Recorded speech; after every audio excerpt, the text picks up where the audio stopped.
In 3 or 4 years in the biggest Italian cities they have succeeded in destroying the competition of the other organizations. Albanians scare the Sicilian mafia, which had in any event shunned the sexual slave trade, now expanding rapidly. 68.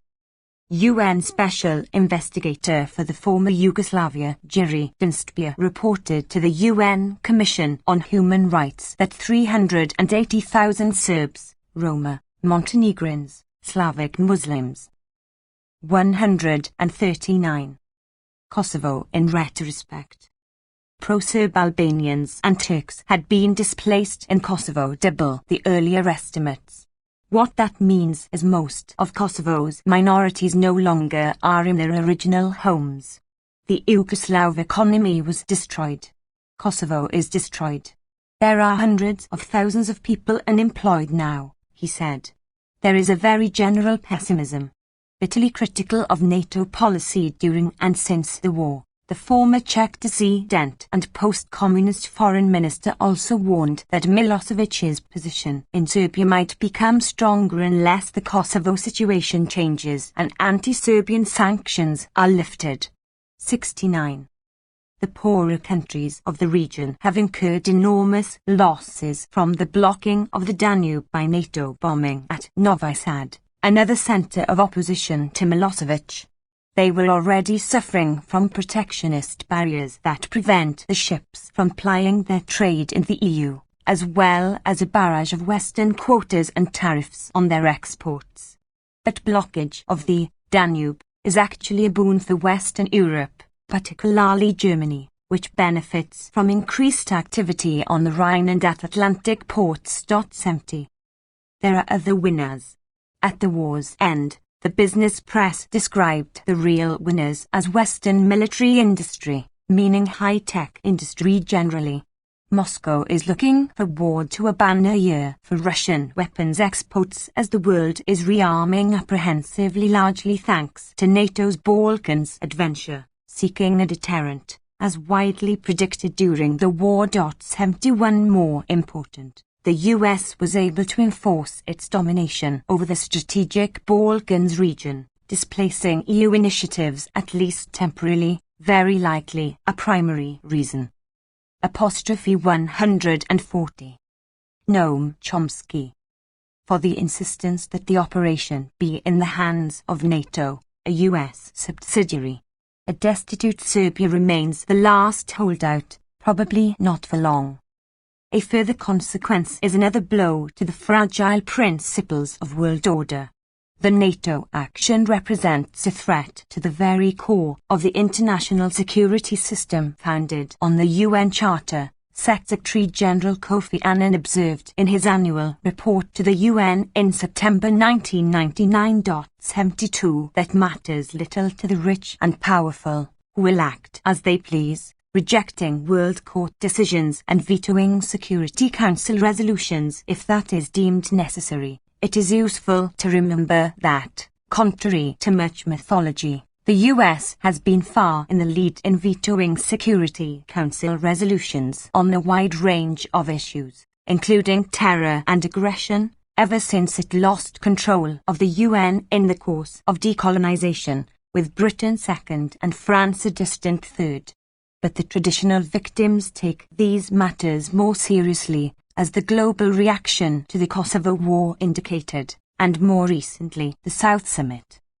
The essential point, not very obscure, is that the world faces two choices with regard to the use of force. 1. Some semblance of world order, either the UN Charter or something better if it can gain a degree of legitimacy, or 2. The powerful states do as they wish unless constrained from within, guided by interests of power and profit, as in the past. It makes good sense to struggle for a better world, but not to indulge in pretense and illusion about the one in which we live. Archival and other sources should provide a good deal more information about the latest Balkans War. Any conclusions? 141. Kosovo in retrospect. Reached today are at best partial and tentative.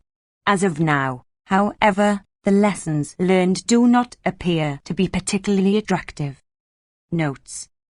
1.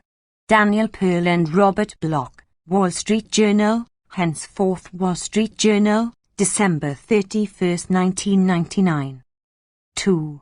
David Peterson, Personal Communication, Search of Nexus Database in all news category. 3. For examples, and the transition, see New Military Humanism, henceforth NMH. 4. Scott Peterson, This Time, War Crimes Trail is on a Fast Track, Christian Science Monitor, August 27, 1999. 5. Stephen Erlanger, Monitors Reports Provide Chronicle of Kosovo Terror, New York Times, henceforth Night, December 5, 1999. 6. App, NATO used speeded-up film to excuse civilian deaths in Kosovo, January 6, 2000, citing Frankfurter Rundschau, January 6. 7. U.S. Department of State, Erasing History, Ethnic Cleansing in Kosovo, State Department website, www.state.gov web link, May 1999. Roger Cohen, Jane Perlez, Night, May 28, 1999, with 2 full pages devoted to key sections. U.S. Department of State, Ethnic Cleansing in Kosovo, An Accounting, December 1999, http www.state.gov web link global/human_rights/Kosovoia/intro. HTML. On the May 1999 documents, see NMH. 8. Mark Weller, ed., International Documents and Analysis, Volume 1, The Crisis in Kosovo 1989-1999, Cambridge, UK, Documents 8C Analysis Publishing, Cambridge University Press, 1999, 495. 9. See Chapter 2. 10. Erlanger, Op. Cit. 11. Ibid, From Os, Kosovo, Kosovo as seen, as told, henceforth. Os, v. The Municipalities, for Pristina City. 12. On Clinton-era plans and presidential directives to implement them, see NMH, Chapter 6, The Defense Monitor, 29-3, 2000. 13. The Serbian case is different, it is sometimes argued, because of '142. Noam Chomsky. Milosevic's earlier crimes. On this remarkable and very revealing stand, see Chapter 1, pp. 37f. 14. Os, Part 3, The Violation of Human Rights in Kosovo, Chapter 14. 15. Erlanger, Op. Cit. Citing Os. 16. Os, Part 1, October 1998 to June 1999, Chapter 5. 17. Os, Part 2, The Military Security Context, Chapter 3. 18. Mark Weller, The Rambouillet Conference, International Affairs, 75.2, April 1999. 19. Weller, International Documents. The documents in this useful collection should be distinguished from the commentary, which is often thinly disguised advocacy of his clients and the bombing by the editor. A few examples appear below. 20. Ibid, 31346. 21. Tim Judah, Kosovo, War and Revenge, New Haven, Yale University Press, 2178 ff. 22. Ibid. 23. EU General Affairs Council, reported in Agents Europe, number 7559, December 9, 1998. 4. Cited by Peter Gowan, The Twisted Road to Kosovo, Oxford, Labour Focus on Eastern Europe, 1999. Alan Little, Moral Combat, NATO at War, BBC 2 Special, March 12, 2000, and How NATO Was Sucked into Kosovo Conflict, Sunday Telegraph, London, February 27, 2000. Ajimseku, C. Leonard Cohen, Kosovo, Nobody's Country, Current History, March 2000. A former brigadier in the Croatian Army, U.S. trained, Seku is under investigation by the International War Crimes Tribunal for his role in ethnic cleansing and atrocities from 1993-95 in Krajina, the site of the worst single ethnic cleansing operation of the Balkans War in 1995, conducted with U.S. assistance and probably direct participation. Tom Walker, Kosovo Defense Chief accused of war crimes, Sunday Times, London, October 10, 1999, John Sweeney and Jens Holso, Observer, March 12, 2000.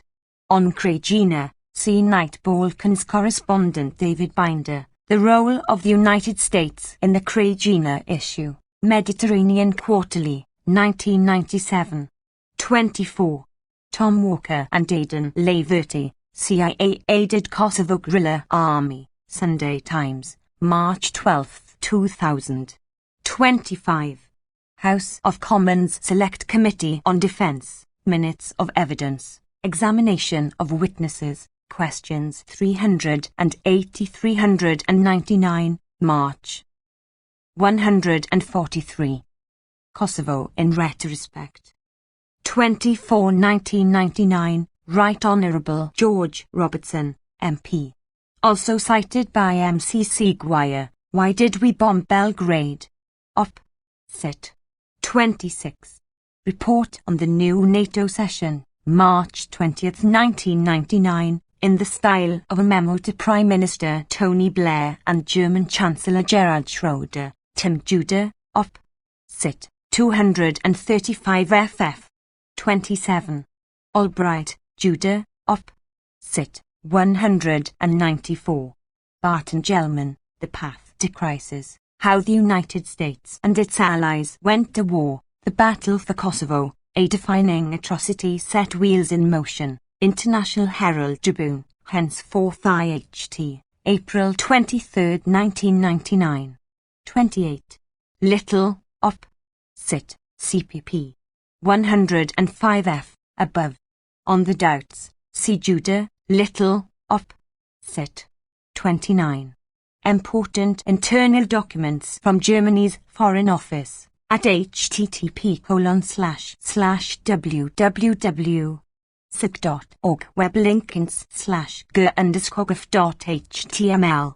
Translated by Eric Kanipa, Brecht Forum, New York, April 28, 1999. Excerpts were obtained by Alana, International Association of Lawyers Against Nuclear Arms, which distributed them to the press. These are from Judge Welt, April 24, 2000. The court cases involve asylum claims, which might suggest a bias in favor of downplaying one humanitarian catastrophe in order to limit refugees, Kanipa notes, but it nevertheless remains highly significant that the Foreign Office, in contrast to its public assertion of ethnic cleansing and genocide in justifying NATO intervention, privately continued to deny their existence as Yugoslav policy in this crucial period, into March 1999. 30. OS Part 3, Chapter 14. Carlotta Gall, Night, April 5, 1999. Binder, Why the Balkans? Blatt für Deutsche und Internationalpolitik, May 2000. 31. For sources, see NMH. 32. Ibid, citing General Wesley Clerk, Overview, Night, March 27 and Sunday Times, London, March 28. Newsweek, April 12. BBC, Panorama, War Room, April 19, 1999. On Operation Horseshoe, see Chapter 1, pp. 34f. 33. Elizabeth Becker, Military Leaders Tell Congress of NATO Errors in Kosovo, Night, October 15, 1999. 34. Francis Williams et al., Financial Times, October 7, 1998. 35. See Chapter 1, pp. 37F. 36. Daniel Williams, No Exit for the Chechens, IHT Washington Post, henceforth WP, Service, October 30, 1999. 37. NIT, June 4, 1999. 144. Noam Chomsky. 38. International Documents, 33. 39. Eric Rule, Le Monde Diplomatique, December 1999. 40. On the 1st, see International Documents, 480 ff. On both, and on. Media coverage, see NMH, 106 ff. 41. Miranda Vickers, Between Serb and Albanian, A History of Kosovo, New York, Columbia University Press, 1998. 42. See NMH, 108 ff. For further details, International Documents, 470. Mark Littman, Kosovo, Law and Diplomacy, Centre for Policy Studies, London, November 1999. 43. Barry Posen, The War for Kosovo, International Security, 24.4, Spring 2000, MCC Guire, Op. Cit. 44. Robert Fisk, Independent, November 26, 1999, Littman, Op. Cit. 45. MCC Guire, Op. Cit. Patrick Winter, War Strategy Ridiculed, Guardian, July 21. Reuters, British Minister slams Kosovo War Strategy, Financial Times, July 21, 2000. 46. Kevin Cullen, U.S., Europeans in Discord over Kosovo, Boston Globe, henceforth BG, February 22, 1999. 47. MCC Guire, Op. Cit. See Chapter 1, pages 7 to 8, 41-2. 48. Weller, International Documents, 411. As noted, the commentaries are barely concealed advocacy. 49. MCC Guire, Op. Cit. 50. Stephen Erlanger, Night, June 5. Blaine Harden, Night, same day. A bleak reference, Guy Dinmore, Financial Times, June 6, 1999. See NMH for further details. 51. See NMH, 114 ff, 124 ff, for review and precedents. 52. Wire Services UNE 7, 8 1999. Chris Hedges, Serbian town bombed by NATO fears effects of toxic chemicals, Night, July 14, 1999. Also Los Angeles Times, henceforth LA Times, July 6, 1999. 53. See NMH 124 ff. On the recent U.S. record. 54. Editorial, Kosovo Without Illusions, BG, December 9, 1999. 55. Barbara Crossett, UN War Crimes Prosecutor declines to investigate NATO, Night, June 3, 2000. On NATO crimes, see Amnesty International, NATO, Federal Republic of Yugoslavia, Collateral Damage or Unlawful Killings, June 2000, Robert Fisk, NATO deliberately attacked civilians in Serbia, Independent, June 7, Stephen Erlanger, Rights Group says NATO bombing in Yugoslavia violated law, June 8, 2000. For a careful review of the tribunal's exemption of NATO from crimes that often duplicate or magnify. 145. Kosovo in retrospect. Those of local people indicted and sentenced, see Robert Hayden, Biased Justice, Human Rightsism and the International Criminal Tribunal for the former Yugoslavia, Miss, University of Pittsburgh, February 2000. David Wilby, TV Radio, see Amnesty International, Hayden. Final report to the prosecutor by the committee established to review the NATO bombing campaign against the Federal Republic of Yugoslavia. Committee to Protect Journalists. C. Hayden, Jam. S. Boylan, Book Reports, Columbia Journalism Review May, June 2000. On the Tribuna generally, see also Christopher Black and Edward Herman, Z Magazine, February 2000. 56. James Shee, May 16th, 17th, cited by Hayden, Op. Cit. 57. David Binder, The Role of the United States in the Krajina Issue, Op. Cit. Note 23. On the Leaked and Forgotten Indictment, C. Ray Bonner, War Crimes Panel finds Croat troops cleansed the Serbs, Night, March 21, 1999. 58. Night, October 6. Carlotta Gaulle, thousands of Kosovars, after many pledges, still await winter aid, IHT Night, November 3. Stephen Erlanger, Night, November 23, and Barbara Borst, retired officers pushing to aid Serbian cities, BG, October 19. App, UN official begs for aid for mission in Kosovo, BG, December 17, 1999. Stephen Erlanger, UN's Kosovo chief warns that mission is barely alive, Night, March 4, 2000. Barbara Crossett, Washington takes a blast from its envoy at the UN, Night, July 21, 2000. The committees also cut the total budget request for peacekeeping in 2001 from $738 to $500, and the U.S. stalled action on a Security Council resolution to expand peacekeeping operations in Sierra Leone, sponsored by Britain in response to a recommendation by Kofi Annan. 59. Jonathan Steele, U.S. refuses to remove cluster bombs in Kosovo. Guardian, March 14, 2000. 60. Hayden, Op. Cit. Crossett, Night, June 3, 2000. 61. John Donnelly, Relief Agencies see Kosovo aid causing shortfall elsewhere, BG, July 8. Christian Miller and Ann Simmons, LA Times, May 21.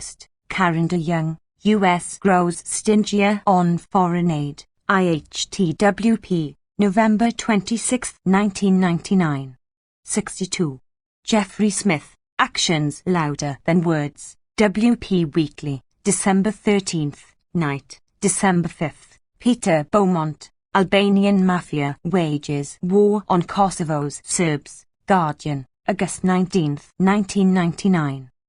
Apostrophe 146. Noam Chomsky. 63. Robert Fisk, Serbs murdered by the hundred since liberation, Independent, November 24, 1999. Interview with Cedra Princevic, www.emperorsclothes.com, November 1999.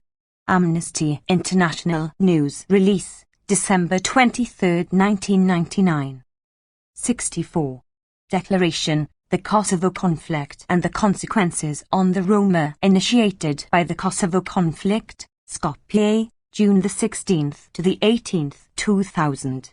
Romani refugees from Kosovo and the bigger picture of humanitarian aid organizations' operation in Europe, Voice of Roma, Italian Mission, 1999, September 17th to October 7th, 1999. 65. Tim Judah, Kosovo, Peace Now. New York Review, August 21st. Robert Bloch, Old Hates Reignite and Blood Flows at Kosovo Border, WSJ, December 17th, 1999. Carlotta Gaulle, Night, January 15th. Stephen Erlanger, Kosovo rebels regrouping nearby in Serbia, Night, March 2, 2000. 66. Marvin Howe, Exodus of Serbian Sturs Province in Yugoslavia, Night, July 12. David Binder, Yugoslavs seek to quell strife in region of ethnic Albanians, Night, November 9. Binder, War of Terror by Albanians in Yugoslavia strains unity, November 28, 1982. Binder, in Yugoslavia, raising ethnic strife brings fears of worse civil conflict, Night, November 1, 1987. On the background, see Vickers, op. Cit. 67. Jeffrey Smith, A Den of Thieves and Tax Cheats, WP Weekly, January 3, 2000. 68. Peter Finn, A New Torture Visits Kosovo, Imported Sex Slaves, WP, April 30, Barbara Crossett. UN warns that trafficking in human beings is growing. Night, June 25, 2000. 69. Elizabeth Sullivan, Cleveland Plain Dealer, April 3, BBC Summary of World Broadcasts, March 25, 2000. 70. Lucian Kim, Danube Trade Blocked by Bridges, CSM, October 6. John Reed, Since Kosovo War, the Danube waltz has slowed to a crawl, WSJ, September 20, 1999. For an attempt to assess the regional costs, and others, see Ted Galen Carpenter, ed., NATO's Empty Victory, Washington, Cato Institute, 2000. 71. Moscow Times, July 9, 1999. 72. Michael Littlejohns, Annan criticizes NATO's action in Kosovo. Financial Times, September 9, 1999. 147. Chapter 4. Human Rights in the New Millennium. Before trying to address the current state of human rights, it is worth considering what is admitted into that sacred canon. The question constantly arises, quite concretely. For example, 10 days ago, on the International Day for the Eradication of Poverty, when Amnesty International declared that poverty is the world's worst human rights crisis. Or 2 days before that, on World Food Day, when the UN Food Agency reported that the number of people going hungry rose to over 1 billion, while rich countries sharply cut back food aid because of the priority of bailing out banks. And Oxfam reported that 16,000 children are dying every day from hunger-related causes. That is twice Rwanda-level killing just among children, not for 100 days, but every day, and increasing. And the issues regularly arise even in the richest country in the world, where the question of whether healthcare is a human right is being hotly debated while some 45,000 people a year die from lack. 148. Noam Chomsky. Of insurance, and unknown numbers from utterly inadequate insurance, in the only industrial society I know of where health care is rationed by wealth, not need. It is all too easy to add examples.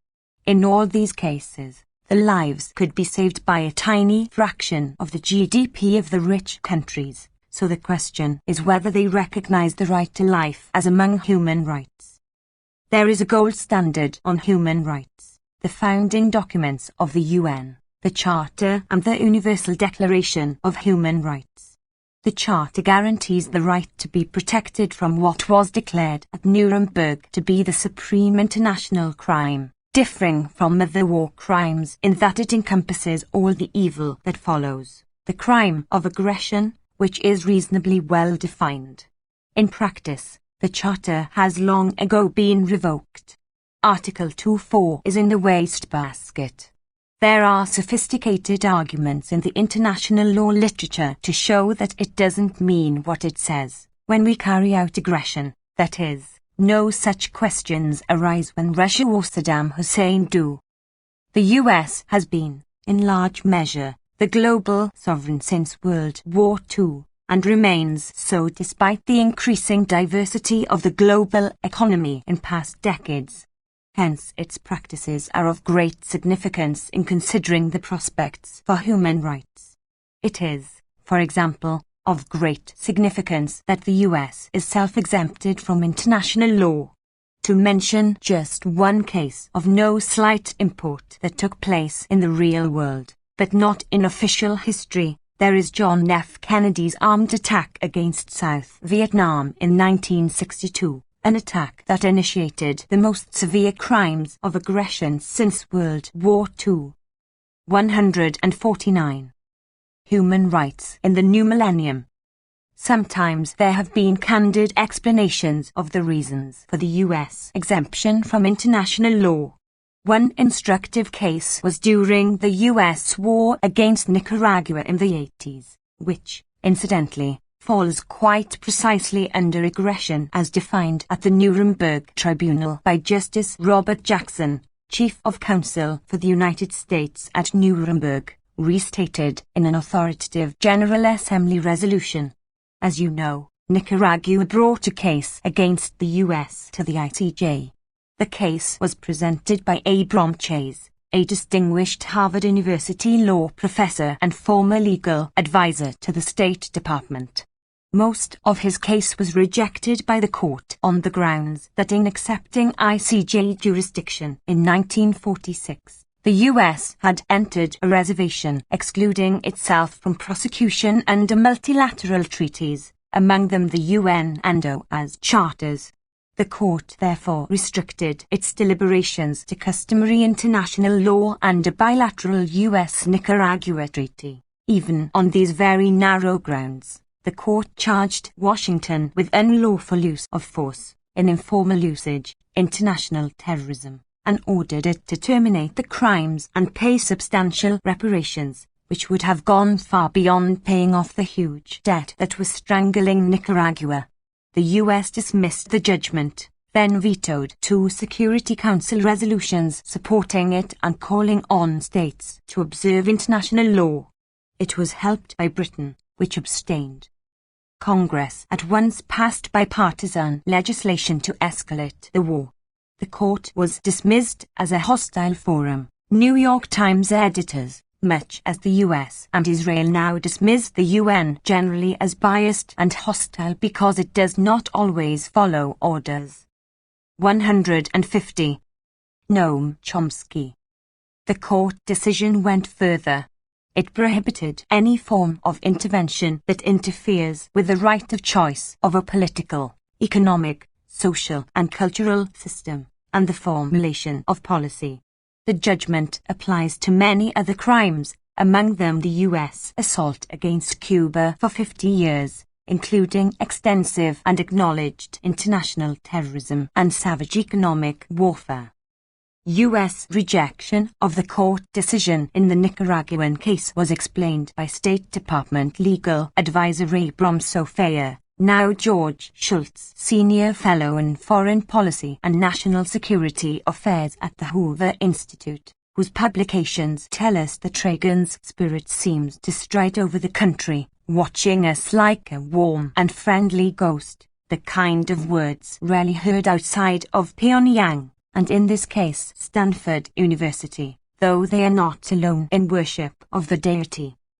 Sophia explained that the majority of the world often opposes the United States on important international questions, so that we must reserve to ourselves the power to determine which matters fall essentially within the domestic jurisdiction of the United States, as determined by the United States, in this case, international terrorism that practically destroyed the targeted country. Honest and accurate. His explanation, and much else like it, merits more attention than it receives, that is, more than virtually zero.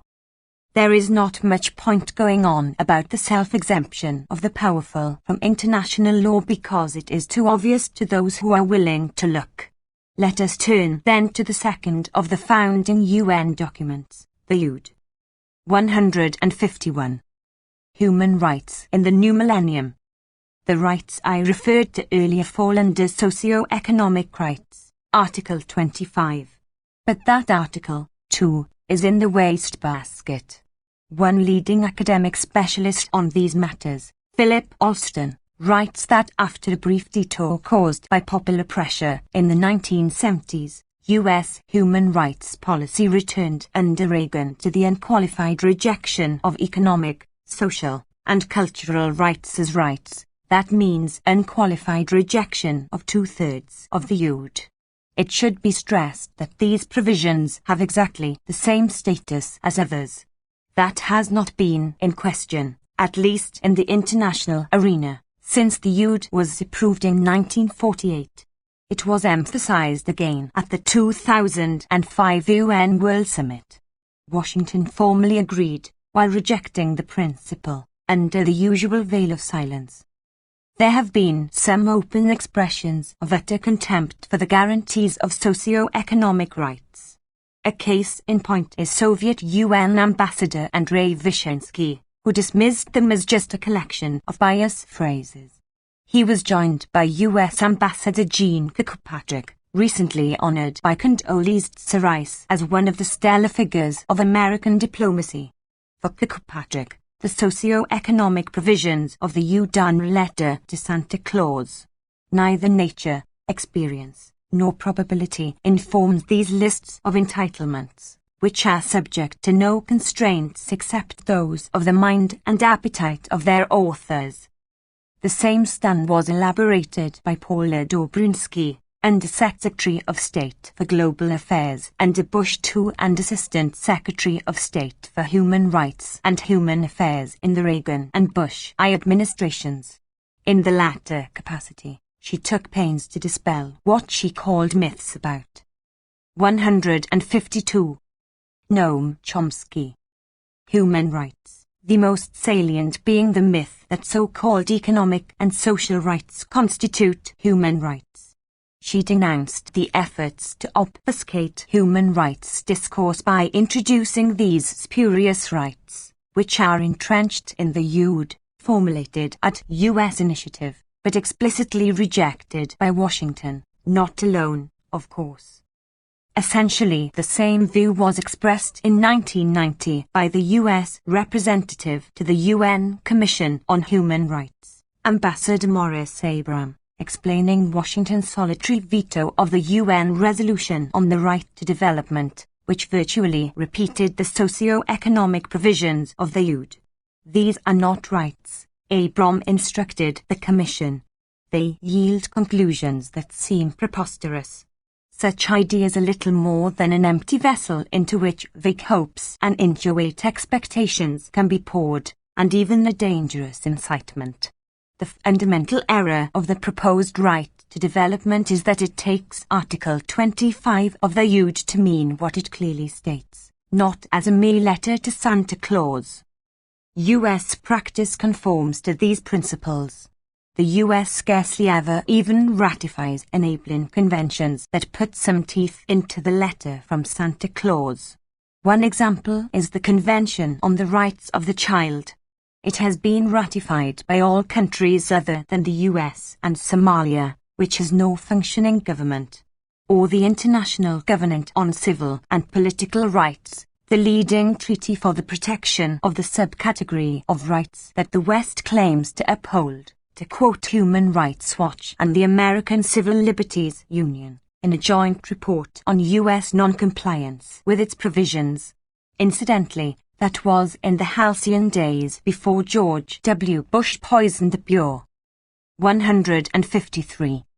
Human rights in the new millennium. Well, the covenant was ratified, after a long delay, but only with provisions to render it inapplicable to the U.S. Ratification was an empty act for Americans, the report concludes. That is a considerable understatement. The few conventions that Washington ratifies are accompanied by reservations rendering them inapplicable to the U.S. That includes, among others, the Genocide Convention. A few years ago, the U.S. appealed to that reservation in exempting itself from Yugoslavia's case against NATO. The court agreed. Correctly, the U.S. reserves the right to commit genocide, as was reported, but with no comment. Another example is the UN Convention Against Torture, the topic of considerable recent discussion. The rulings of Bush's Justice Department were bitterly condemned, with laments that under Bush we have lost our way. But few asked what way we had lost. Torture has been routine practice from the early days of the conquest of the national territory, and then beyond, as imperial ventures extended to the Philippines, Haiti, and elsewhere. And, of course, torture was among the least of the many crimes that have darkened U.S. history, much as in the case of other great powers. Accordingly, it was surprising to see the reactions even by some of the most eloquent and forthright critics of Bush malfeasance, for example, that we used to be a nation of moral ideals, and never before Bush have our leaders so utterly betrayed everything our nation stands for. Paul Krugman. To say the least, that common view reflects a rather slanted version of history. Furthermore, it is far from clear that the Bush Justice Department violated U.S. law. That was pointed out by Legal. 154. Noam Chomsky. Scholar Sanford Levinson, who observed that there is a legal basis for rulings authorizing torture. Washington did ratify the Anti-Torture Convention, but only after the Senate provided what Levinson calls a more interrogator-friendly definition of torture than in the convention, a version used by the president's legal advisers in justifying the practices in Guantanamo, Iraq, Afghanistan, and who knows where else, not to speak of unknown numbers sent by rendition to countries where torture is virtually guaranteed, practices extended under Obama, along with other severe Bush administration violations of elementary human rights, like denial of habeas corpus. In this case, the matter is still in the courts, where Obama is appealing a decision by a hardline Bush appointee, who held that the Supreme Court ruling on Guantanamo applies also to the U.S. prison at Bagram Air Base in Afghanistan. Obama's Justice Department maintains that the U.S. government must be authorized to kidnap people anywhere in the world and send them into its secret prison systems without charges or rights, perhaps an indication of the prospects for human rights in the new millennium. Fuller significant facts about torture are discussed by historian Alfred McCoy, the author of some of the most important works on the history of torture. McCoy points out that the highly sophisticated CIA torture paradigm developed in the 1950s keeps primarily to mental torture, not crude physical torture, which is considered less effective in turning people into pliant vegetables. The CIA was basing itself on the KGB's most devastating torture technique and recent experimental work, McCoy writes. He reviews how the Reagan 155. Human Rights in the New Millennium administration revised the UN Torture Convention with 4 detailed diplomatic reservations focused on just one word in the convention's 26 printed pages, the word mental. These reservations redefine the torture to exclude the techniques refined by the CIA and applied worldwide. When Clinton sent the UN Convention to Congress for ratification in 1994, he included the Reagan reservations. The President and Congress therefore exempted the core of the CIA torture paradigm from the U.S. interpretation of the Torture Convention, and those reservations, McCoy observes, were reproduced verbatim in domestic legislation enacted to give legal force to the UN Convention. That, he says, is the political landmine that detonated with such phenomenal force in the Abu Ghraib scandal and in the shameful Military Commissions Act that was passed with bipartisan support in 2006, and has been renewed by Obama, in slightly different form. So protection from torture goes the way of socio-economic and cultural rights. It does not enter into the human rights canon. There are other revealing examples. To select one instructive case, for 60 years the US has failed to ratify the core principle of international labor law, which guarantees freedom of association. Legal analysts call it the untouchable treaty in American politics, and observe that there has never even been any debate about the matter.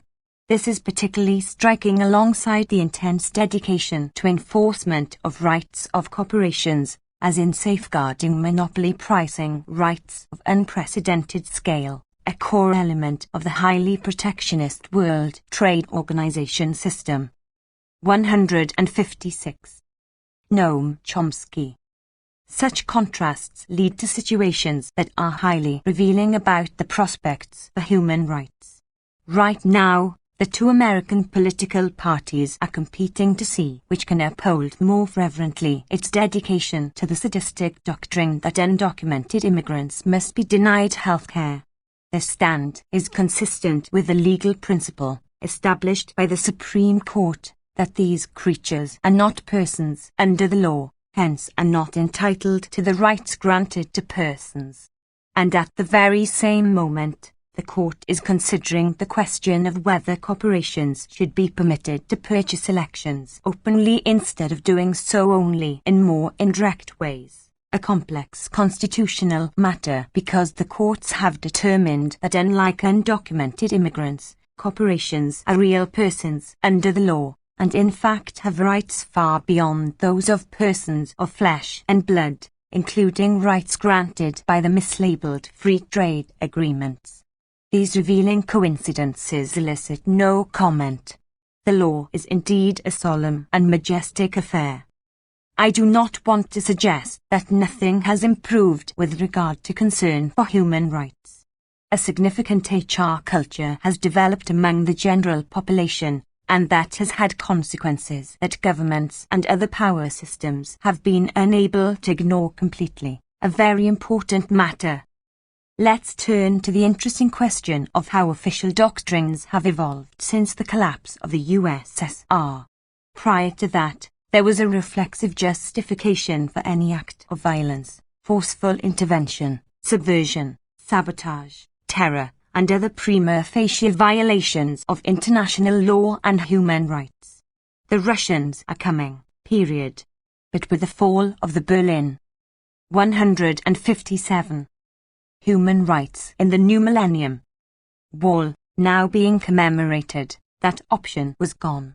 The Bush administration responded immediately with a national security strategy and a military defense budget, which announced that nothing was about to change. Therefore, a new pretext would be needed, and as if by magic, one was provided by the intellectual community. The 1990s were declared to be the opening of a new era in the West, dedicated to the emerging norm of humanitarian intervention. The new era was accompanied by an impressive chorus of self-glorification, which may have no counterpart in intellectual history. It peaked as the US prepared to bomb Serbia, an attack featured in Western discourse as the jewel in the crown of the emerging norm, when the US was at the height of its glory, in a noble phase of its foreign policy with a saintly glow, acting from altruism alone in leading the enlightened states on their missions of mercy, led by the idealistic new world bent on ending inhumanity, opening a new page of history by acting on principles and values alone for the first time, to cite just a few of the accolades by eminent Western intellectuals. There were a few difficulties confronting the flattering self-image that was constructed with such enthusiasm. One problem was that the traditional victims of Western intervention vigorously objected. The meeting of the South Summit of 133 states, convened in April 2000, issued a declaration, surely with the bombing of Serbia in mind, rejecting the so-called right of humanitarian intervention, which has no legal basis in the United Nations Charter or in the general principles of international law. The wording reaffirms the UN Declaration on 158. Noam Chomsky. Friendly Relations of 1970. The wording was repeated in later years, among other occasions at the ministerial meeting of the Non-Aligned Movement in Malaysia in 2006. Again representing the traditional victims in Asia, Africa, Latin America, and the Arab world. The same conclusion was drawn in 2004 by the high-level UN panel on threats, challenges and change, with prominent Western figures participating.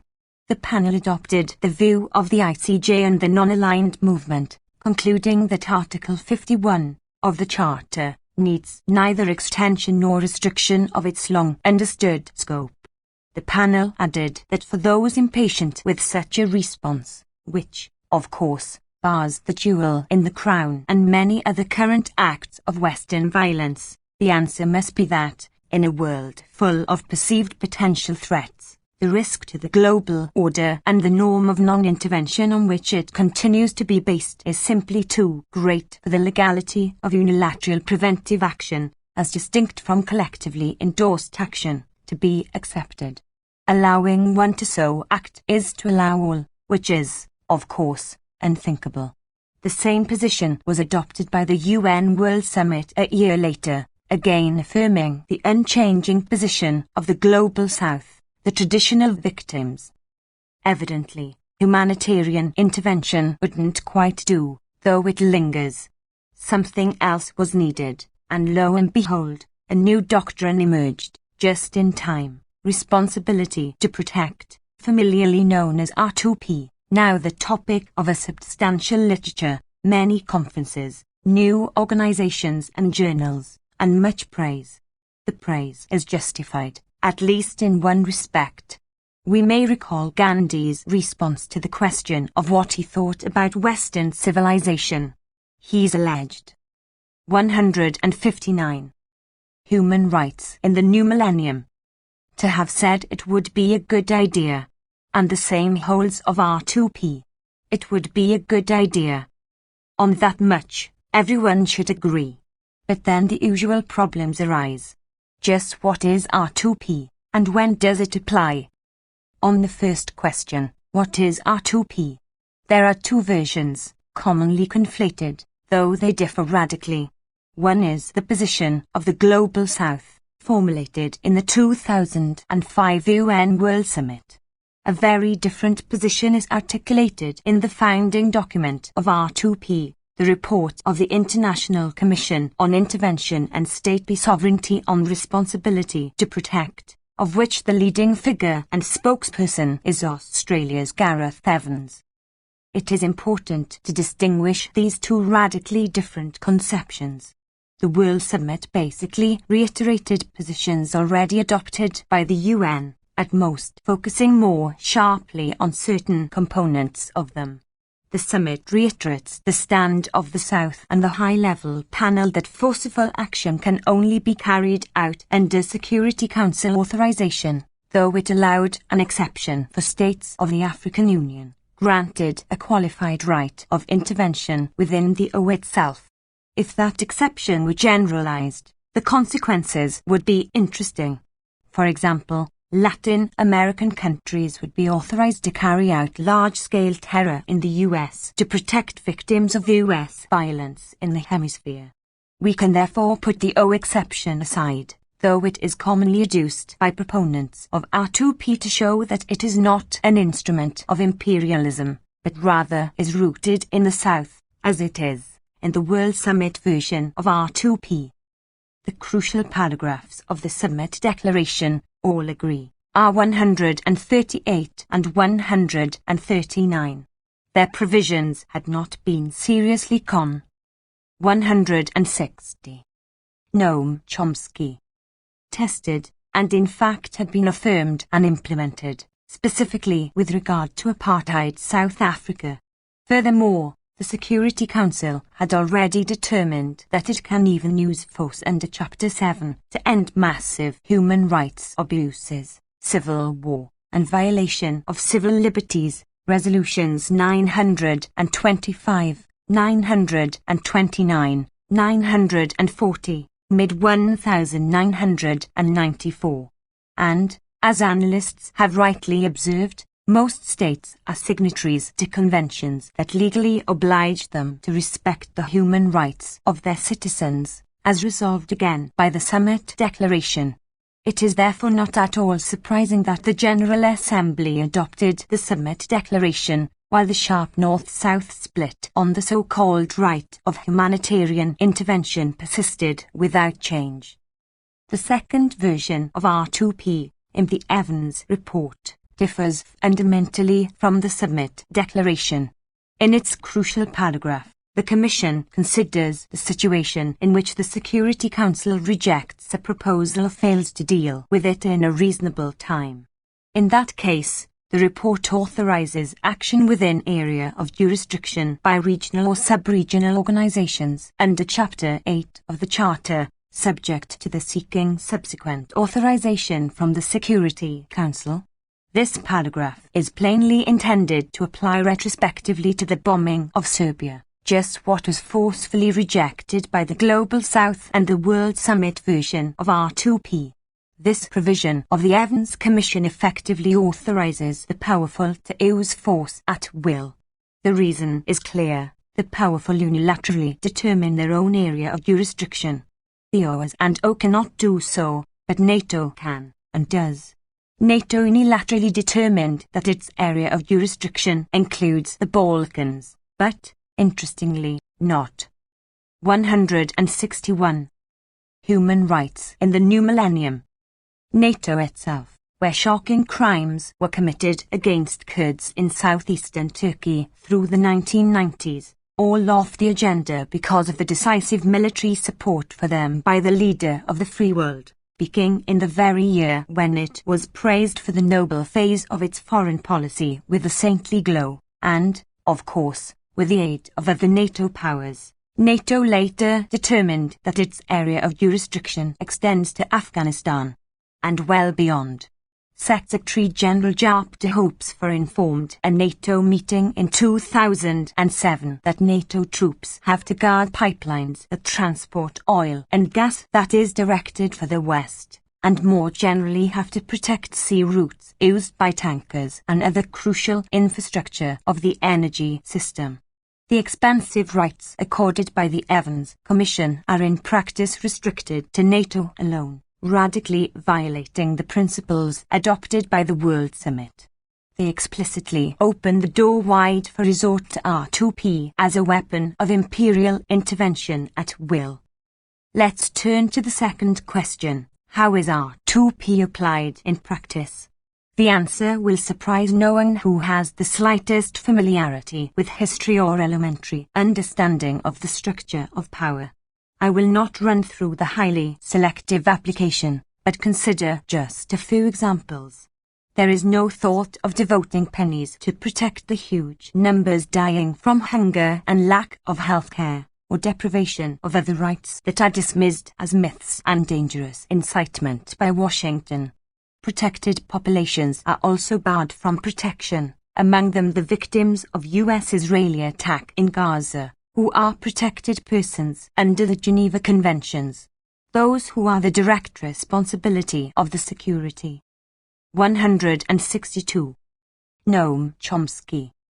Council also are unable to appeal to R2P, for example, Iraqis subjected to murderous sanctions under the saintly glow of Clinton's policies, and Blair's sanctions that were condemned as genocidal by the administrators of the UN programs. The respected international diplomats Dennis Halliday and Hans von Sponeck, both of whom resigned in protest for that reason, or the victims of the worst massacres of recent years, in the eastern Congo, where only the ultra-cynical might suspect that the neglect has something to do with the fact that the worst offender is US ally Rwanda, and that multinationals are making a mint from robbing the region's rich mineral resources with the crucial aid of the militias tearing the place to shreds.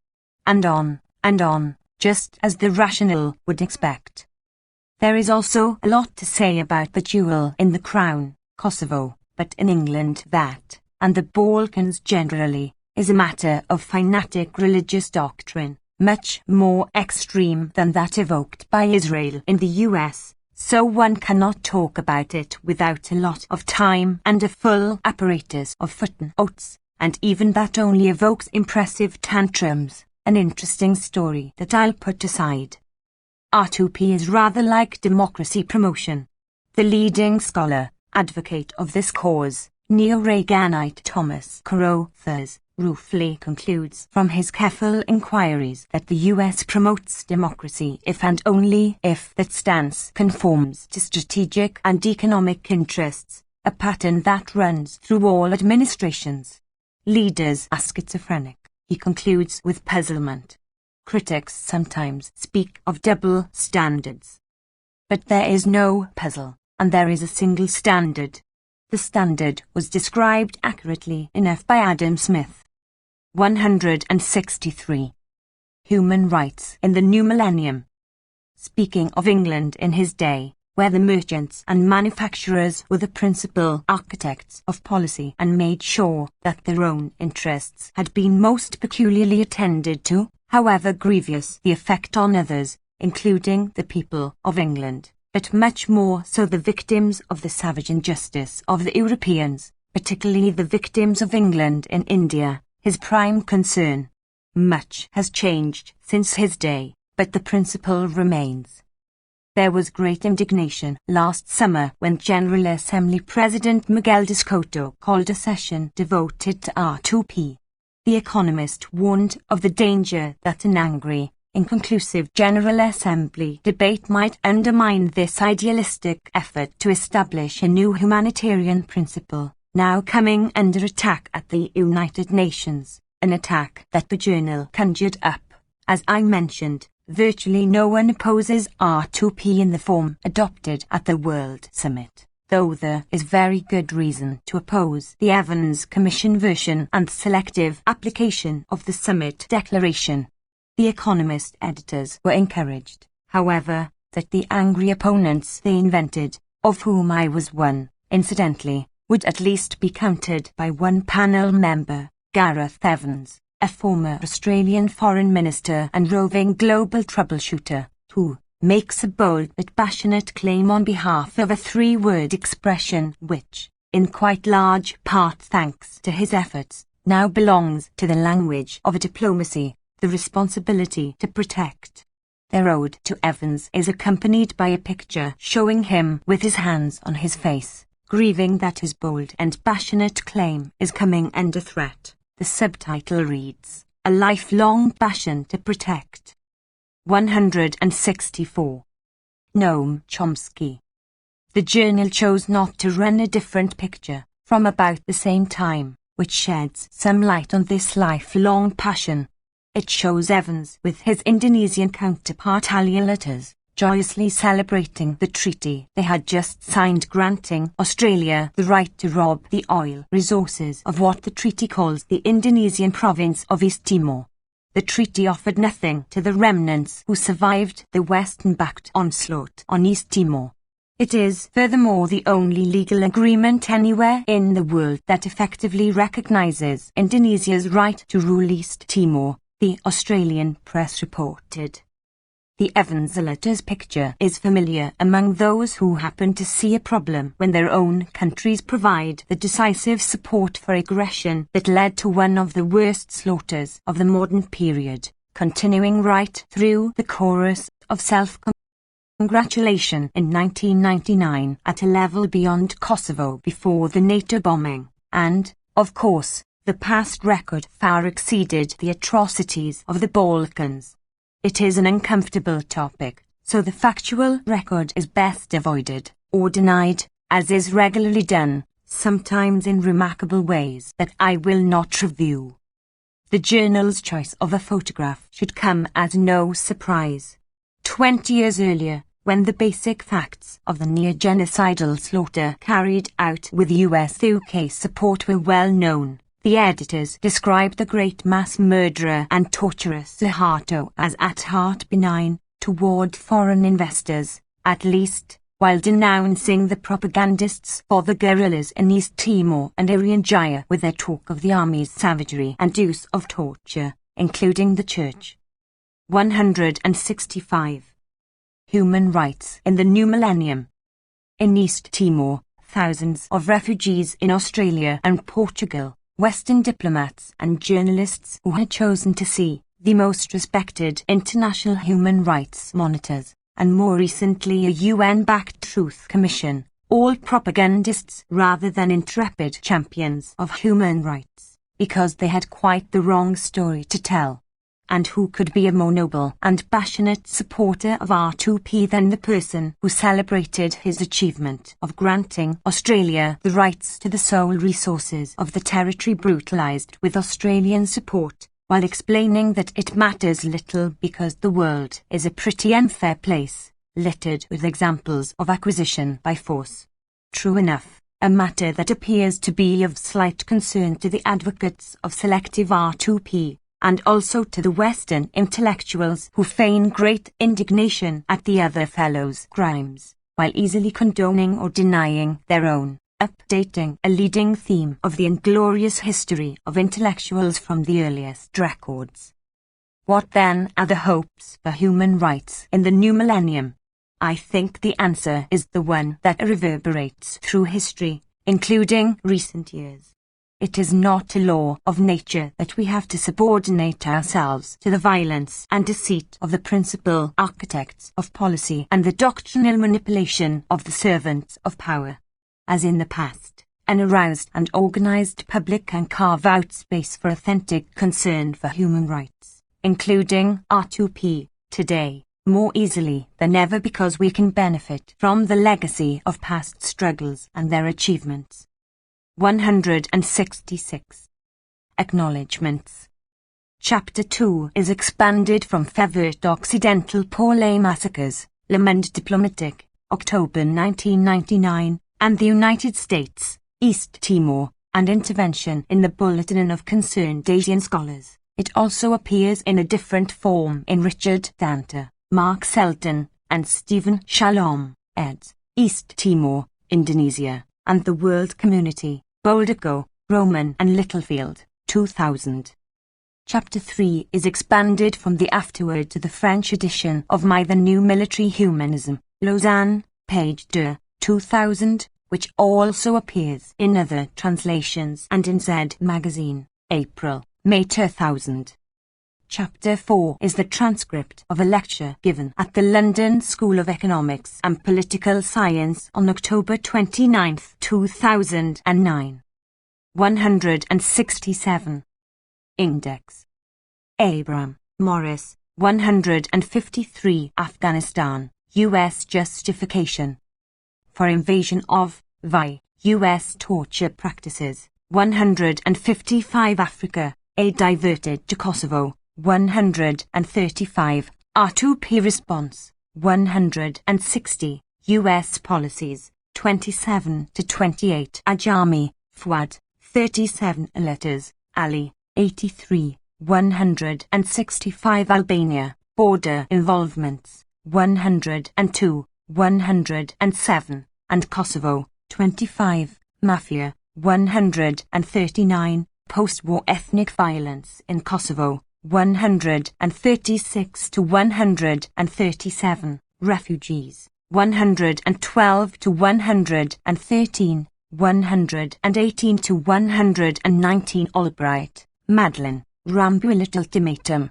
127, response to Rakak massacre, 111 to 112, Zahata resignation, 82 to 83 Alston, Philip, 152 American Civil Liberties Union, ACLU, 153 American Journal of International Law, 20 Amnesty International, Britain's Amtrade 2.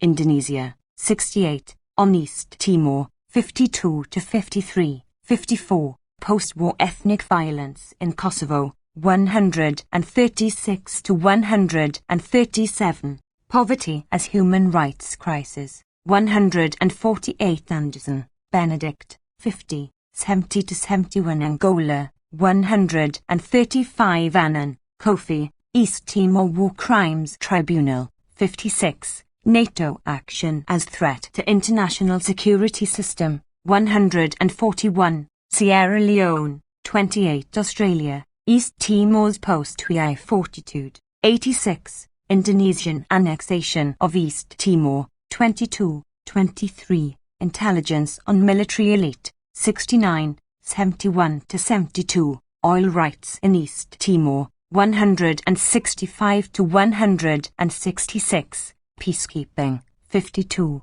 pressure for action in East Timor, 49-50, 72, 77, U.S. intervention policy, 78. Bagram Air Base, Afghanistan, 155. 168. Index. Ball, Day, 71 below, Bishop Carlos Felipe. Sims, 51, 55, 72 Berger, Sandy, African Policies. 27 to 28, effect of refugees, 115, on Kosovo intervention, 3, Rakak massacre, 111, Serbian bombing, 29 Binder, David, 114 to 115, 132 Blair, Admiral Dennis, 76 Blair, Tony, arms trade, 68, credibility of NATO, 4, dissatisfaction with UNCR, 116, injustice, 16 to 17, new internationalism, 14, R2P policies, 163, on Serbia, 1 boot, max, 45 and 29 Bosnia, 21 Britain, arms dealing, 67 to 68, East Timor, 22, 96, and Indonesia's war crimes, 54, 57, 58, Iraqi invasion of Iran, 25, justification for NATO bombing of Kosovo, 5, 39, Milosevic War Crimes Tribunal, 98 to 99, negotiations with Serbia, 127 to 128. See also North Atlantic Treaty Organization Bundy, McGeorge, 65, 66 Bush, George W., 153 to 155 Bush, George H.W., Administration, National Security Strategy, 158 Butler, Richard, African Policies, 27, U.S. Intervention Policy, 24, 25 to 26, 78. Cambodia, 11, 80 to 82 Carruthers, Thomas, 163 Carrington, Lord Peter. 124 to 125. Carter, Jimmy, Indonesia, 50, 78 Secu, Ajim, 106, 143 N23 Central Intelligence Agency. CIA, 106, 155 to 156 Chase, Abram, 150 Chechnya, 13, 27 Chile, 31 China, and Indonesia, 20. Vietnam invasion, 81 Clark, Allen, 68 Clerk, General Wesley. Operation Horseshoe, 34, 35, 120, on Serbian terror, 115 Clinton, Bill, African policies, 27 to 28, aid for Kosovo, 135, Clinton doctrine, 2 to 3, 9, 26, dithers over East Timor, 50 to 51, interfeit reduction, 52, interventionism, 14 to 15, reaction to atrocities, 117, refugee flow after NATO bombing, 115, R2P policies, 163, support for Indonesia, 77, UN Convention Against Torture, 156 Clinton administration, admiration of Suharto's Indonesia, 66 to 67, East Timor intervention, 21 to 22, Operation Horseshoe response, 119, pressure for action in East Timor, 49 to 50, public response to East Timor, 72 to 73, support for Indonesia over East Timor, 77, Turkey's ethnic cleansing of Kurds, 11 to 14 Cohen, William, justification for NATO bombing of Kosovo, 3, 31, 32, Operation Horseshoe, 32, 34, Serbian bombing, 29, and Turkey, 16. 169. Index. Colombia, human rights violations and U.S. aid, 17 to 19, U.S. Foreign Aid Bill, 10. Colombian Commission of Jurists, 18. Committee to Protect Journalists, 132. Communism, U.S. fears in Asia, 64 to 65. Congo, Democratic Republic of, Clinton's policy in, 28. Foreign interventions leading to humanitarian disasters, X11. Multinational corporations' exploitation of, 163. Cook, Robin, 68. Kozik, Dobrka, 123. Croatia, driving Serbs out, 132. Cuba, US's Sultan, 151. Cushman, Thomas, 12. Dalda, Ivo, 32. Dalema, Massimo, 115. Damarie, Adam, 72. Darasman, Mazuk, 58. Davis, Bob, 2 to 3. Denmark, 135. Discoto, Miguel, 164. Diwak, 34. Dunstbia, Jiri, 41, 47. N 48. 139 to 140. Dobrinski, Paula, 152 to 153. East Timor, accountability for crimes, 96. Anti-independence massacres, 73 to 76. Atrocities, 48, 70 to 71. 99 to 100. Australian oil rights, 165 to 166, compared to Kosovo, 19 to 26, 36 to 40, 60 to 61, 75, 99 to 100, death tolls, 72, 75 to 76, 78, 80, 85 to 86, expectations of violence, 49 to 50, Habibie's offer of autonomy, 83 to 84, Likika massacre, 75 to 76, refugees' conditions in West Timor, 52 to 53, war crimes investigation, 54 to 61, 98, Western intelligence, 69 to 72, ECHO humanitarian agency, 133, economist, 66, 164 to 165, El Salvador, 31, Evans, Gareth, 160, 164 to 166, Evans Commission, 161 to 162. Fallentil, 74, Fallows, James, 62, Ferrer, Isabel, 60 to 61, Fisk, Robert, 125, 136, Foley, James, 73, Foreign Aid Bill, 2000, 10, France, 22, Friedman, Thomas, 118, Fromkin, David, 36. G77, South Summit, 8, 4, 158, Gandhi, Mohandas. Mahatma, 159 to 160, Gelman, Barton, 111, Genocide Convention, 154, Germany, discovery of Operation Horseshoe, 34-35, 115, reports of Albanian asylum requests, 112 to 113, Gilbert, Lord, 47, 126, Gilboa, Amos, 5, Goodman, Amy, 67, Guantanamo, 155, Guatemala, U.S. seeking stability in 30 to 31, Guinea, World Food Programme cuts, 135.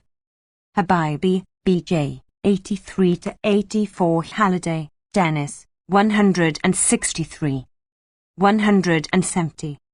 Index. Havel, Vaclav, 1 to 2, 5 to 6, 14, Holbrook, Richard. Indonesian War Crimes Tribunal, 55, negotiations between Serbians and KLA, 104, 105, U.S. policy in Indonesia, 78 to 79, Houchen, Arthur, 53, Human Rights Watch, 153, Huntington, Samuel, 7, Hussein, Saddam, 20, 25. India, nuclear inspiration, 7, Indonesia, atrocities in East Timor, 48, Australian oil rights in East Timor, 165 to 166, East Timor, 19 to 26, election after Suharto, 82 to 83, history of relations with West, 62 to 69, 84 to 85, investigation of war crimes, 54 to 61, Kopas's elite force, 69 to 71, 1965, 66 massacres, 73 to 76, stability and the PKI, 30, UN condemnation of East Timor invasion, 79 to 80, US support, 76 to 79. See also East Timor International Commission on Intervention and State Sovereignty, 160 International Court of Justice, ICJ, 150 to 151, 159 International Covenant on Civil and Political Rights, 153 to 154 International Criminal Tribunal for the former Yugoslavia, ICTY, 131 to 132, 134 International Force in East Timor, Interfit, 51 to 52, 60 to 61, 68. International Medical Corps, 135. International Monetary Fund, IMF, 82. International Tribunal on War Crimes, 98.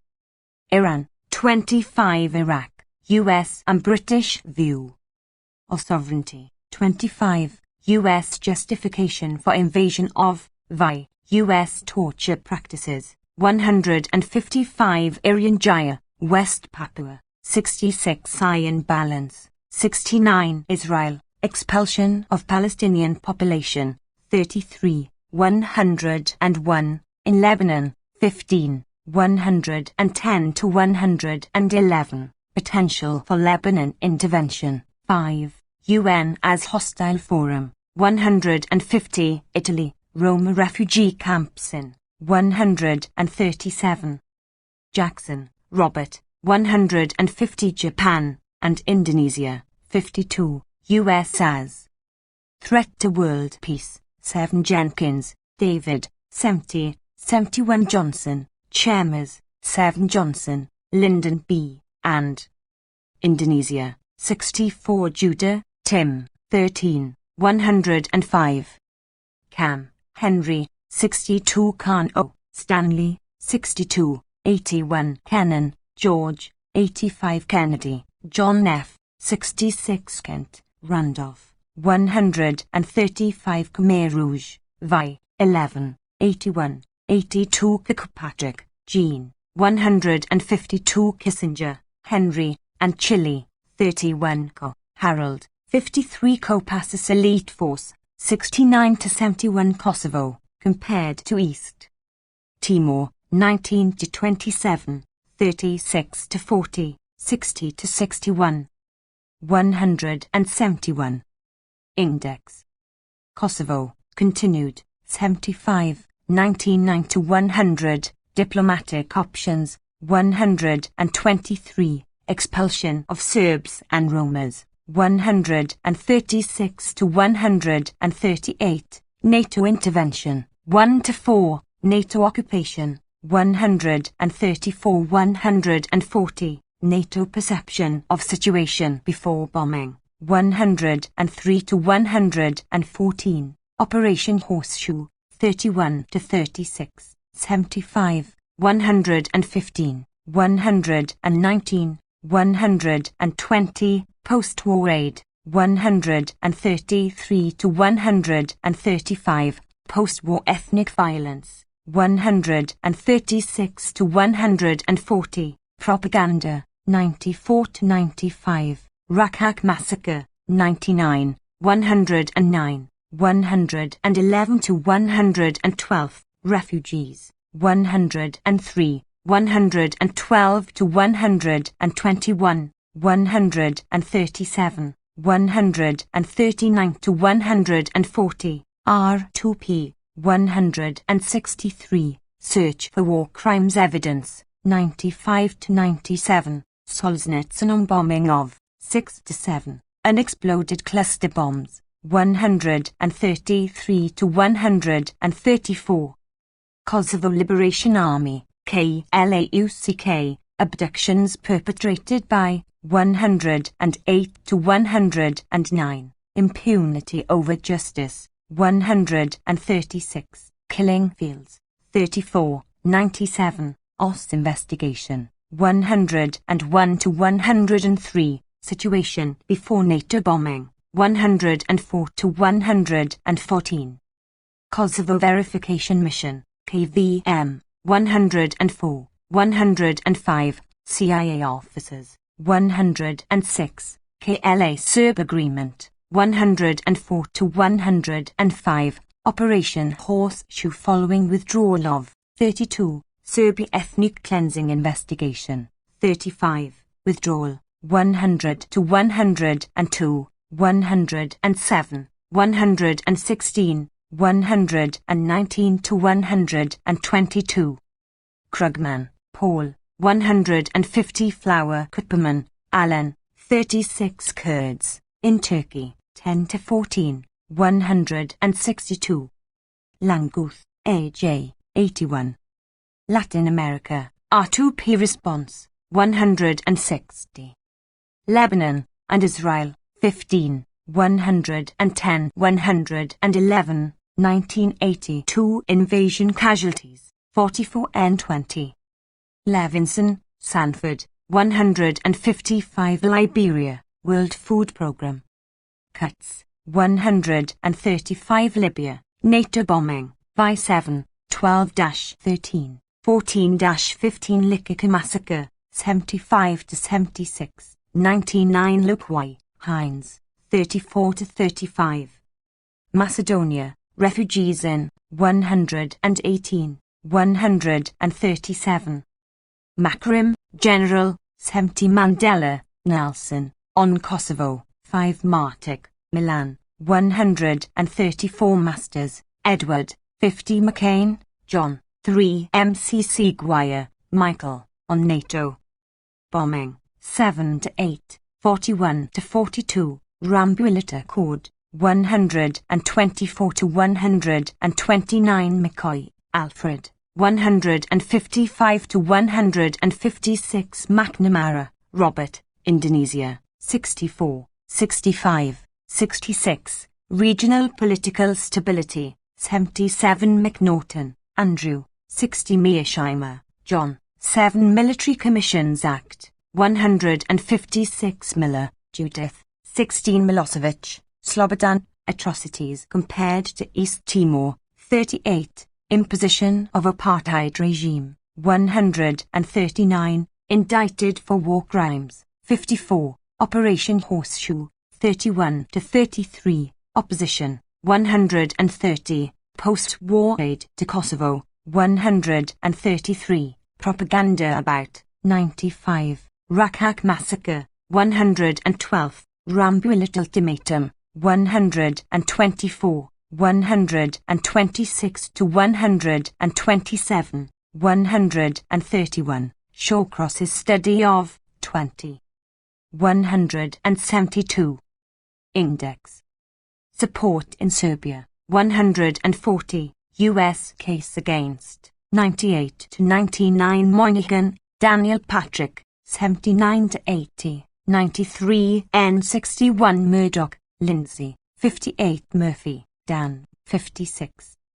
Nairn, Alan, 67. Nair, Area 12, 37 to 38. New York Times, 130 to 131. Nicaragua, 71, 150 to 151. Nixon, Richard M., and Chile.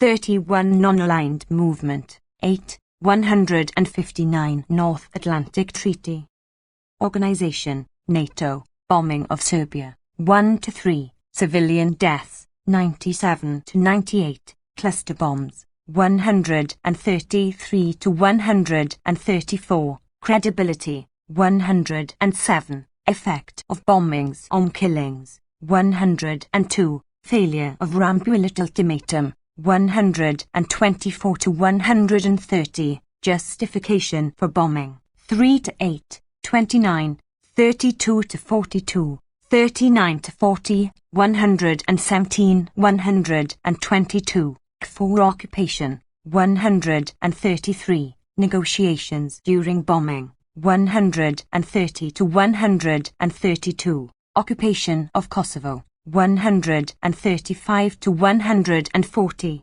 Perception of situation before bombing, 103 to 114. Propaganda, 95 to 97. Rakak massacre, 99. Retrospective justification, 117 to 122. R2P provision justifying use of force at will, 161 to 162. Situation at 50th anniversary, 10 to 11. Threat to international security system, 141. U.S. exemption from case against, 154. Yugoslavia and Libya interventions, by 7, 12-13.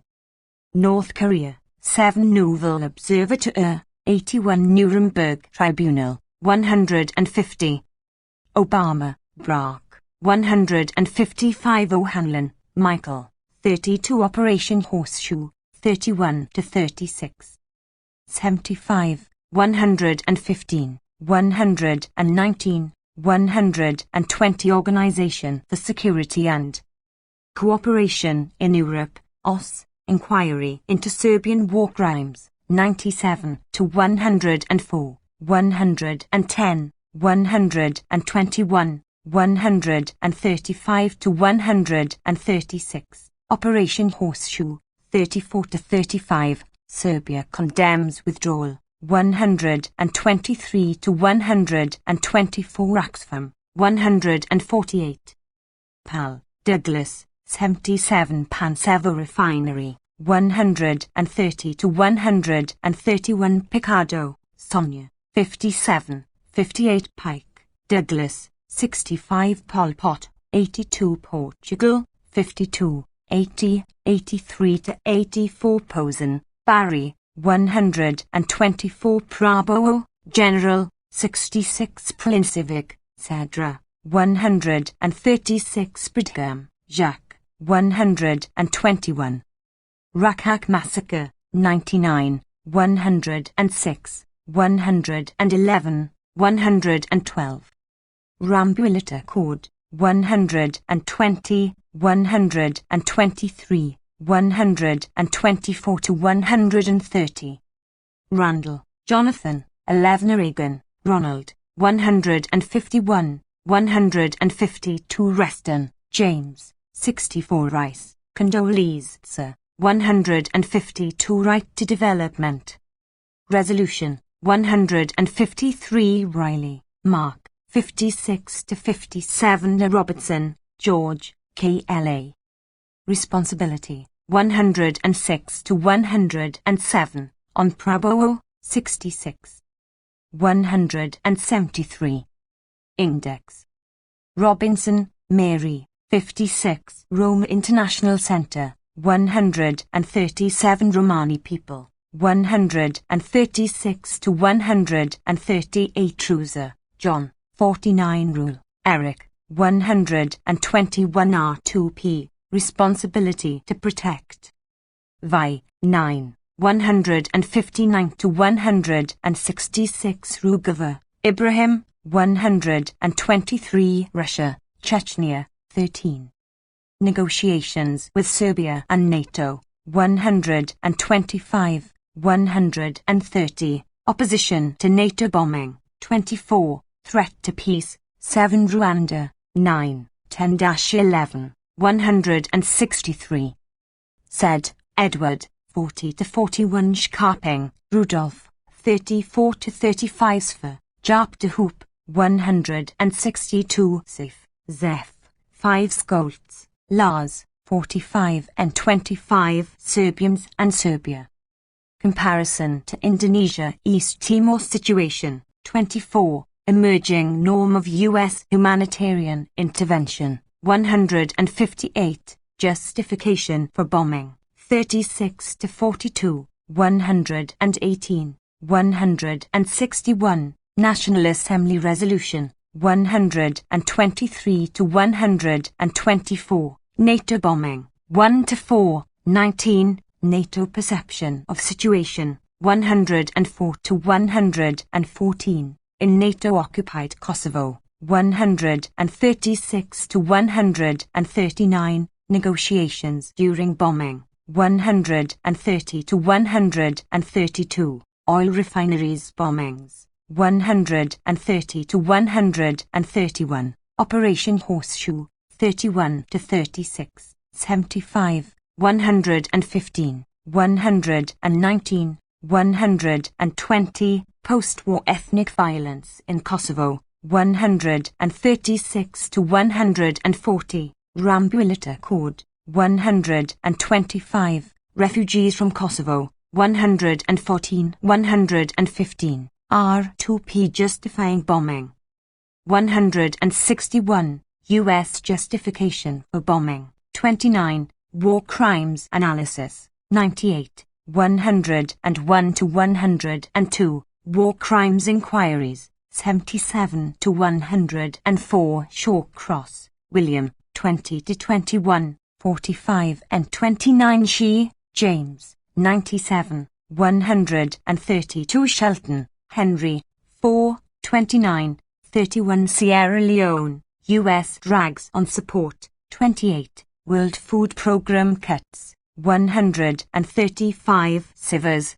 Wayne, 73, Smith, Adam, 163 to 164, So Edjuo, Colonel, 74, Sophia, Abram, 151, Solzhenitsyn, Alexander, on NATO bombing, 6 to 7, Somalia, 153, Sutherland, Daniel, 78, Soviet Union, 80, Stahl, Max, 67, Saboggio, General, 74, Suharto, General, 1965, Coup, 63 to 64, resignation, 82 to 83, U.S. visit to Indonesia, 50, welcomed in Washington, 66, Zoratman, Colonel Tono, 73, 74, Talbot, Strobe, 45 and 29, Tor Devon, Lansl, 70, 90 and 38, Thacey, Hashim, 105 to 106, Sander, 52, Tibet, 13, 27, Turkey, crimes against Kurds, 162, NATO ethnic cleansing of Kurds, 11 to 17, U.S. supply of arms and training, 67. United Kingdom, see Britain, United Nations, 1975, role in Indonesia, 78 to 79, condemnation of Indonesia's invasion of East Timor, 174. Index, 79 to 80, disregarded in NATO bombing, 6, 8, human rights standards, 149, Interfit, 51 to 52, 60 to 61, 68, International Commission of Inquiry on East Timor, 55 to 60, Israeli withdrawal from Lebanon, 15, NATO's threat to, 141 to 142, peacekeeping force in Indonesia, 51 to 52, pleads for funds, 133, predictions of violence in East Timor, 49 to 50, 72, Rambulita Accord, 126, R2P, 8-9, 161 to 164, U.S. exemption from international law, 149 to 153, United Nations Charter,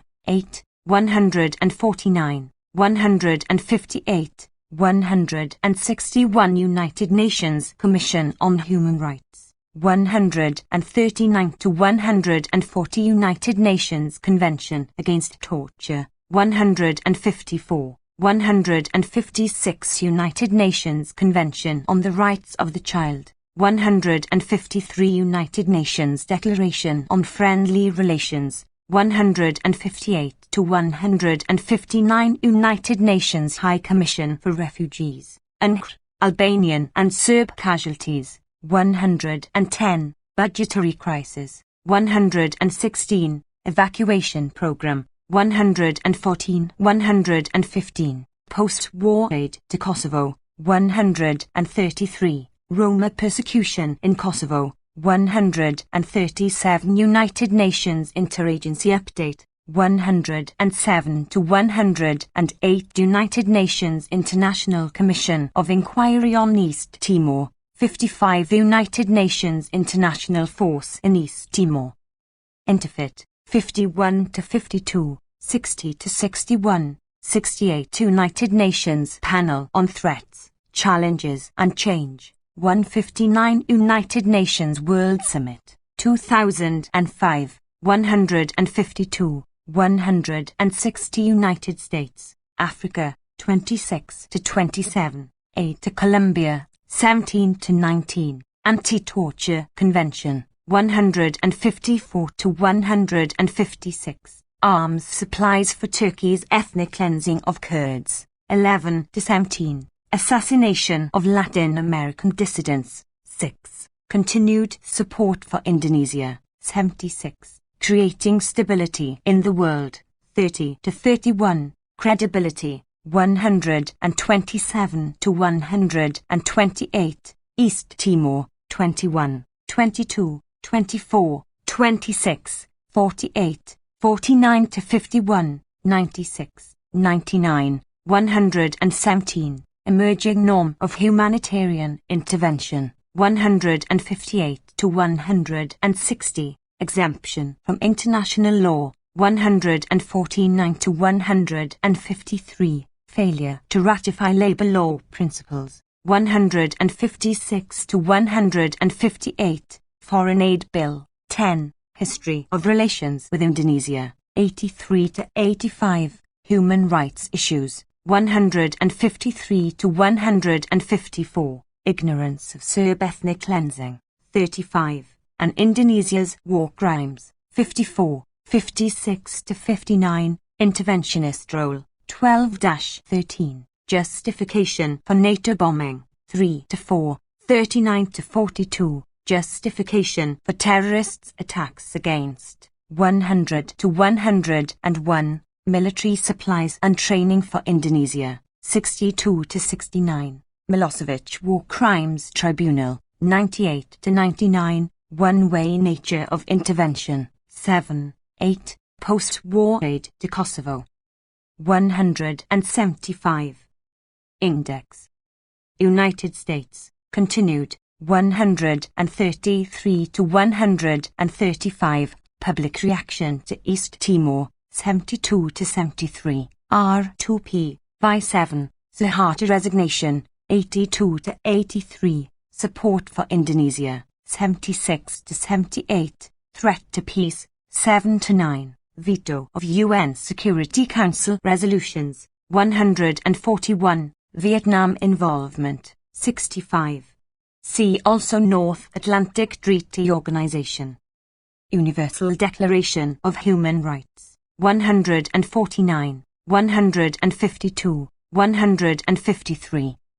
Valeriani, Richard, 62, 81 Vera de Mello, Sergio, 61 Vietnam, Vi, 65, 71, 81, 149 Voice of Roma, 137 von Sponek, Hans, 163 Wyszynski, Andrei, 152. Wahid, Abdurrahman, 56, 58 Walker, William, 105 Wall Street Journal, 96 to 98 War Crimes Tribunal, Serbian. Leaders, 54.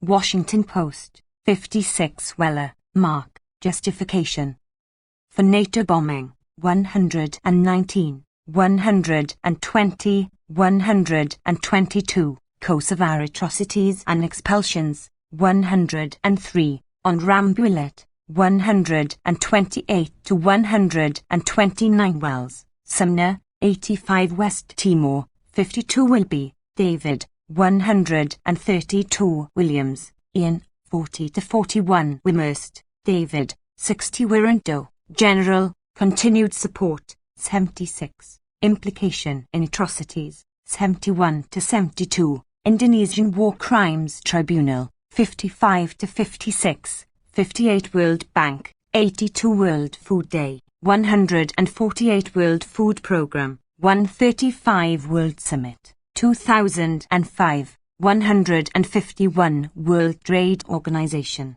156 World War I, 95 World War II, 80. Yugoslavia, former. See Kosovo, Serbians and Serbia. 176.